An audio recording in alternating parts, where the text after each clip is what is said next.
यहाँ पर आपको ये भी खबर दें कि ईरानी नेशनल सिक्योरिटी काउंसिल के सरबराह का 500 अमरीकी फौजियों की हलाकत का दावा सामने आया है।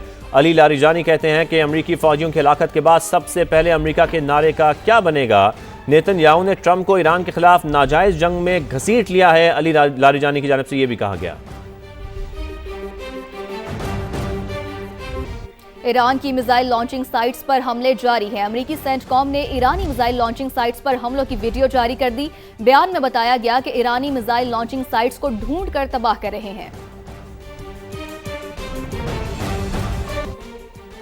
पेंटागन ने हलाक होने वाले मजीद 2 फौजियों की शिनाख्त जाहिर कर दी है। ईरानी हमले में मेजर जेफरी और chief warrant officer Robert Marjan हलाक हुए हैं। पेंटागन का ऐसा बताना है। अमरीकी हुकाम ने दोनों हलाक फौजियों की तस्वीर भी जारी कर दी हैं। ये तस्वीर देखी जा सकती हैं। पेंटागन ने हलाक होने वाले मजीद 2 फौजियों की शिनाख्त जाहिर कर दी है।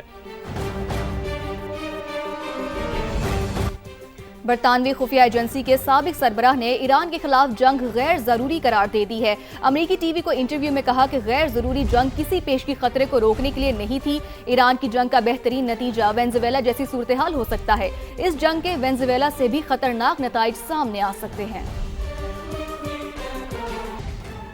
सऊदी अरब ने एक और ड्रोन मार गिराया है। आपको बताएं कि मुसल्ला ड्रोन को अल जौफ रीजन में तबाह किया गया है। सऊदी वजारत दिफा ऐसा बता रहे हैं। सऊदी अरब ने एक और ड्रोन मार गिराया है। इससे पहले 3 ड्रोन नल खुर्ज रीजन में तबाह किए गए थे। सऊदी वजारत दिफा ने ऐसा भी बताया था। तो सऊदी अरब ने एक और ड्रोन मार गिराया है। कतर एयरवेज ने फंसे हुए मुसाफिरों को निकालने के लिए महदूद परवाजें चलाने का फैसला किया है। कतर एयरवेज की परवाजें मस्कत और रियाद से उड़ान भरेंगी। फैसला ईरान जंग के बाइस कतर की फजाई हदूद बदस्तूर बंद होने की वजह से किया गया। आगे बढ़ें और आपको ये भी बताएं कि इल्हान उमर कहती हैं कि ट्रंप ने कौम को ईरान के खिलाफ गैर कानूनी जंग में धकेल दिया है। मैं जंग देख चुकी हूँ, बम से अमन और इस्तेहकाम नहीं आ सकता। इल्हाम उमर ने मजीद ये भी कहा कि फौजी कार्रवाइयाँ हमें महफूज नहीं बना सकती। जंग से कशीदगी बढ़ेगी और खित्ता अफरा तफरी का शिकार होगा। हमने सिफारतकारी को छोड़कर तबाही और बर्बादी को अपना लिया है। गलत फैसले की कीमत बेगुनाह अवाम और अमरीकी फौजी चुकाएंगे।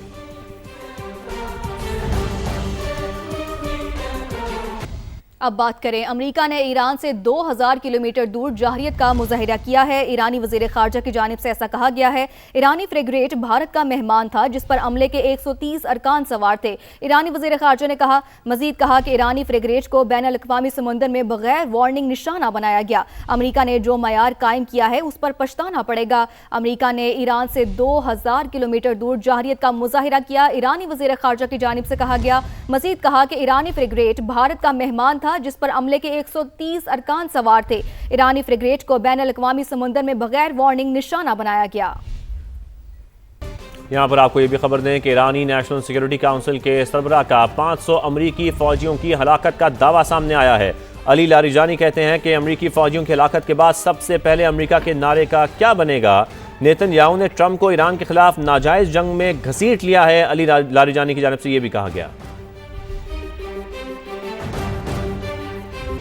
ईरान की मिसाइल लॉन्चिंग साइट्स पर हमले जारी हैं। अमेरिकी सेंटकॉम ने ईरानी मिसाइल लॉन्चिंग साइट्स पर हमलों की वीडियो जारी कर दी।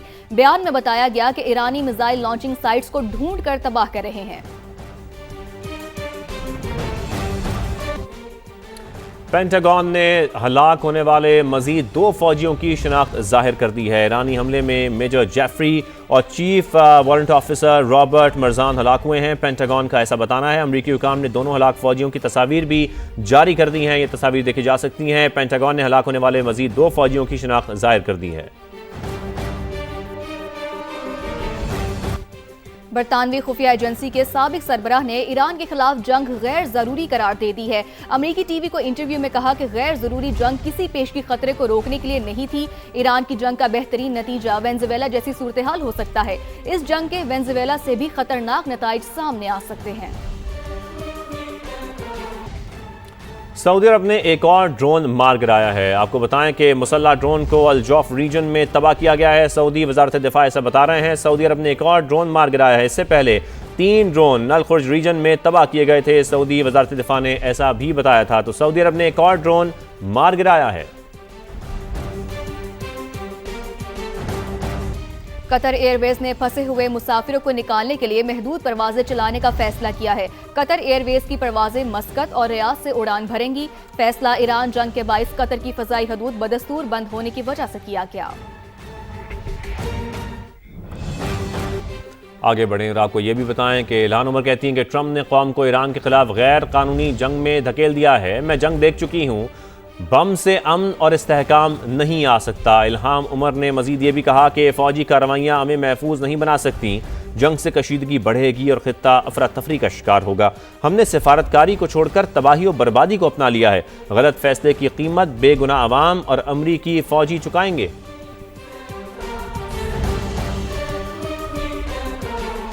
अब बात करें, अमेरिका ने ईरान से 2000 किलोमीटर दूर जाहरियत का मुजाहिरा किया है। ईरानी वजीर खारजा की जानिब से ऐसा कहा गया है।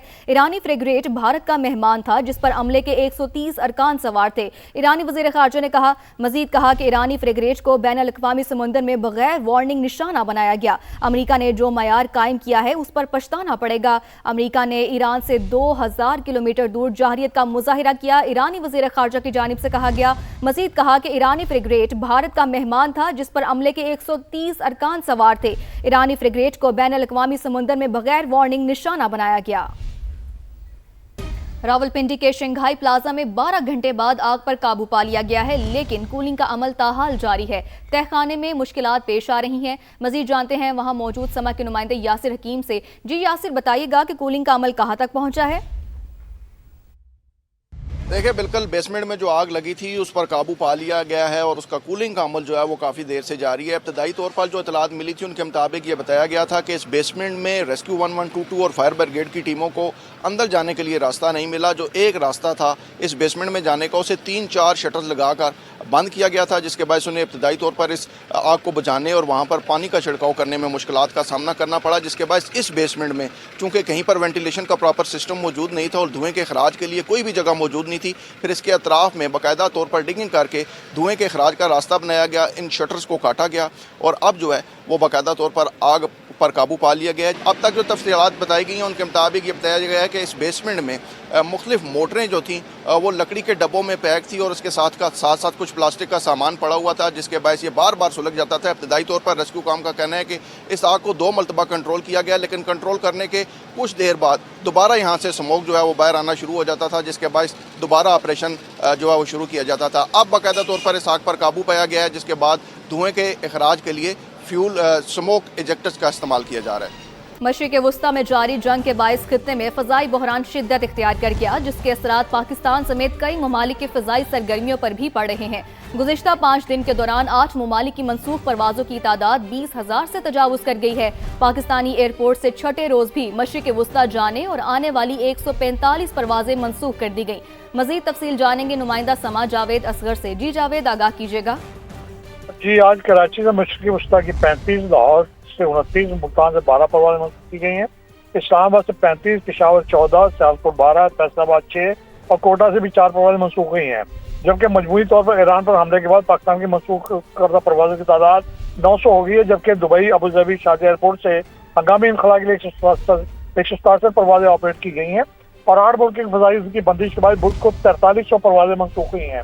जबकि ताज़ा हमलों से मुख्तलिफ शहरों में मुतअद्दिद परवाज़ें मंसूख की जा चुकी हैं और ज़राए का ये कहना है कि मुख्तलिफ एयरलाइंस ने आज दोपहर तक अपना फ्लाइट ऑपरेशन भी बंद रखने का ऐलान कर रखा है। जी, अपडेट्स के लिए बहुत शुक्रिया।